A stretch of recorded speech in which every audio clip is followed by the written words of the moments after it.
it comes back to my basic philosophy about editing, which is that you are the first audience for the thing that you're trying to make.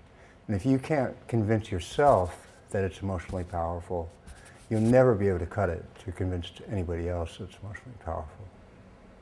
Everybody's got their different rap about what is realism, what is naturalism, and what is how to show life, you know. I'm personally don't think that any style has a purchase on the real way to show life. Like all styles served here, you know, for me. Like they're all good, and the point is to learn as many as you can. And if you're, particularly, I always tell this to people that are starting as editors, if you think that there's one way to cut a scene, and that's the way to do it, you're screwed. You've got to have 10 ways to cut that scene that are all good in different ways.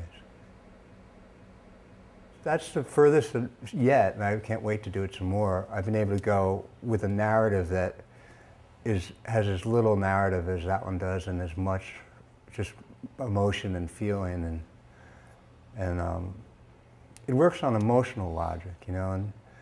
And here, for me, that's what cinema is about more than almost anything else. Cinema is there to capture things that you can't articulate. And that's what's beautiful about it. And you know, you have other mediums. You can be a poet and use words brilliantly. You can be a painter. Painting, I guess, can do it too, but what cinema does is it can capture those things in time. Something in a scene that you just think is never going to work. And it often happens, especially with young filmmakers. I generally work with people up their first and second time. Just take it out, you know? Even if you think it's crucial to the film, take it out and try to build the scene without it. If it's that bad, find a way around it, you know? I'll try and sit there and almost act the scene out in my head and really, really use, you know, remember what things are emotional to me and use those things as my guides.